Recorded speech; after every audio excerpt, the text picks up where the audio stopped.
Hello friends, and welcome back to my channel and to the second episode of this month's Inktober series. I obviously skipped 2 days. I had work that I had to kind of catch up with on my own, and then just house got busy, so it happens, really. That's just how life is. And rather than trying to over push myself like I did before, I'm just kind of allowing myself to more so go with the flow and record when it feels right. And today was one of those days where it just lined up because I got a lot of work done earlier in the day, so taking some time to film this Inktober was nice. It was nice and relaxing and fun to do, even though I did forget for a little portion of this video to record part of the background that I did for this piece, which it wasn't really a whole lot as far as like what the work was. It was a lot of laying down ink and then dabbing it up and then laying it and dabbing it, because that is the very interesting thing if you decide to work with these waterproof India inks. Now, the one that I am using in particular is the Dr. P.H. Martin's Black Star waterproof India ink that is matte. So I really like the finish of it. I really like the fact that I can lay it down. If I want to use watercolors or something else on top, I can very easily. However, the thing to keep in mind when you are working with materials like that is that once it dries, there's no reworking it. Not like watercolor. So it's almost like an acrylic gouache, where you lay down the pigment and you only have really a limited amount of time to kind of work with it, and you want to keep it as wet as possible while you're moving the ink. Like, if that is your goal, you want to make sure that ink stays wet, otherwise it will create outlines where it has already dried and things like that. Now, however, I really enjoy that. I don't know why. Well, actually I do. I enjoy it because I can easily go back over the ink pigment and know that it's not going to lift. And I think that's sometimes something that I personally struggle with when it comes to certain art materials, is that the color will lift or that the pigment will lift, and then your piece just isn't quite the same, or it can get muddy. And I've been having fun kind of doing the ink again because I realized, or forgot so much, more so to speak, if I could talk today, how much I enjoyed that aspect, the fact that like once it's down, it's down.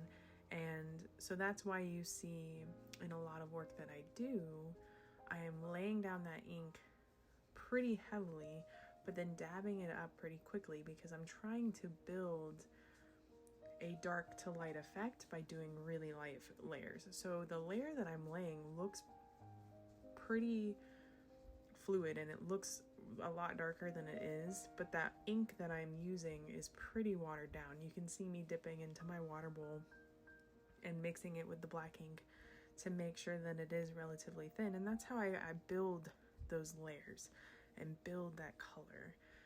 And it's something to kind of work with because it can be a little frustrating, but I have found that approaching it in this new way that I have, where I'm taking a 0.005 Pigma micron, and so it's very thin lines, and I'm laying out all of my base sketch with like ink lines and applying any kind of etching lines that I want to use in the piece, and then applying the brushed ink on top of that so that I have a more definitive idea of where I want to lay the ink without also sacrificing essentially overdoing my lines with the brush.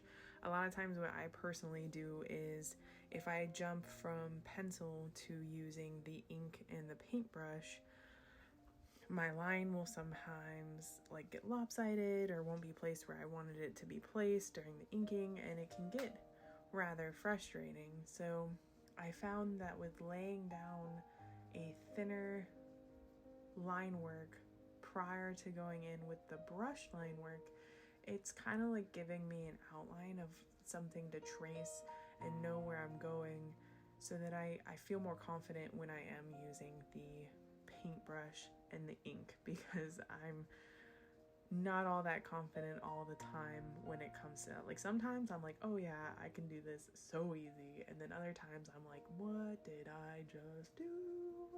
At least in my head. So that's just kind of how I roll through this process. But honestly, I think today's piece has come out so good.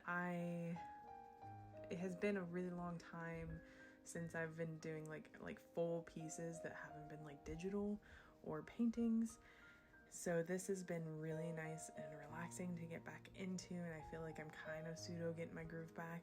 And I topped off this piece with some gold ink. I have a jelly rolling gold that you saw me lay at the beginning, and then to really make it pop at the end, I used this Faber-Castell artist pen in gold, and it really made the gold pop, I feel, on top of all of the ink work. So I'm really happy with how that turned out. And then I added just a bit of white highlight at the very end. So yeah, I like how it worked out, and I think it came out pretty dang cute. So I hope that you guys have enjoyed watching this video. Thank you so much for checking in, listening to me ramble while I doodle things, and I hope that you guys have an awesome day. Take it easy, and I'll see you in the next video.